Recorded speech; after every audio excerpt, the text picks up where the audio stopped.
एक समय की बात है, बजरंगपुर नाम का एक बहुत ही सुंदर गांव हुआ करता था। उस गांव में मंगेश नाम का एक गरीब आदमी अपने छोटे पुराने झोपड़ी में किसी तरह अकेला रहा करता था। मंगेश का इस दुनिया में कोई नहीं था। उसके माता पिता उसे 15 साल के उम्र में ही उसे इस दुनिया में अकेला छोड़कर जा चुके थे। उसी समय से मंगेश अपना गुजारा और अपना पेट पालने के लिए गाँव के ही होटलों में बर्तन साफ करने का काम किया करता था, जिससे उसके जीने भर का गुजारा हो जाया करता था। इतना ही नहीं, मंगेश अपनी थोड़ी बहुत आमदनी बढ़ाने के लिए अपने छोटे से बारी में थोड़ी बहुत सब्जी उगाता और शाम को बाजार जाकर बेच दिया करता था। एक दिन मंगेश होटल के मालिक रतन लाल से पार बढ़ाने की बात करता है। मालिक, मैं अपनी पगार थोड़ी बढ़ाने को बोल रहा था। जो आप पगार देते हैं उसमें मेरा गुजारा नहीं हो पाता है। मालिक, कृपया मेरा तनख्वाह थोड़ा बढ़ा दीजिए। क्या रे, तेरी ज्यादा जबान चलने लगी है क्या?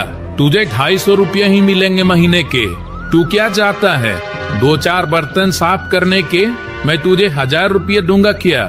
चुपचाप काम करना है तो कर, वरना काम छोड़ दे।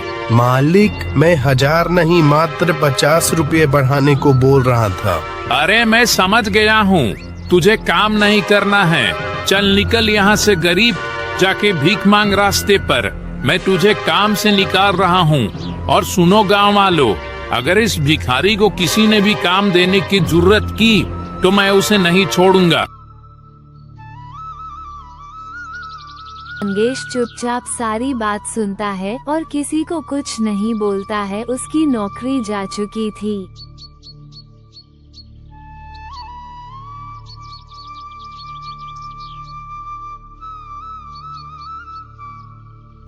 अरे रवि भाई, मुझे 1 किलो चावल दे दो। देखो मंगेश भाई, मैं तुमको कल से कोई भी सामान नहीं दे पाऊंगा, क्योंकि मेरे दुकान पर तुम्हारा उधार बहुत हो गया है।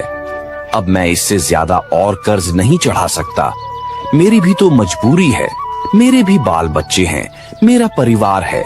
तो तुम बताओ, मैं और उधार कैसे चढ़ा सकता हूँ? ठीक है रवि भाई, आज मुझे उधार दे दो।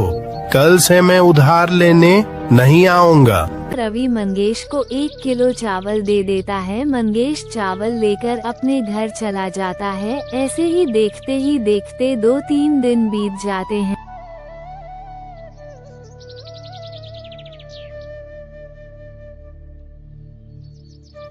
आज तो खाने के लिए भी कुछ नहीं है। क्या करूं? रवि भाई के दुकान में भी कितना कर्जा हो गया है। वह तो अब मुझे एक दाना भी उधार नहीं देगा। क्या करूं? हाँ, जंगल जाता हूँ, वहाँ कुछ खाने को मिल जाएगा तो वही खाकर आज का दिन गुजारा कर लूंगा। इतना कहकर मंगेश जंगल की तरफ निकल पड़ता है।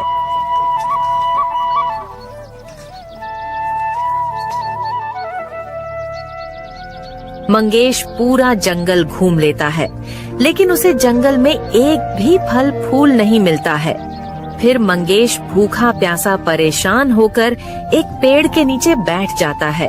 हे भगवान, अब मैं क्या करूं? मुझे कुछ भी खाने के लिए नहीं मिल रहा है और मेरे पास कुछ काम भी नहीं है। अब मैं क्या करूं भगवान, आप ही बताओ। तभी मंगेश की नजर एक खरगोश पर जाती है। वह देखता है कि खरगोश अपने जादू के गोले से फल प्रकट करता है। अरे बस इतना सा फल? नहीं, मुझे और फल चाहिए। मेरा पेट इतना में नहीं भरेगा, मुझे और फल चाहिए। खरगोश अपने जादू के गोले से फिर जादू करता है और इस बार ढेर सारे फल प्रकट हो जाते हैं। मंगेश यह सब दृश्य बैठ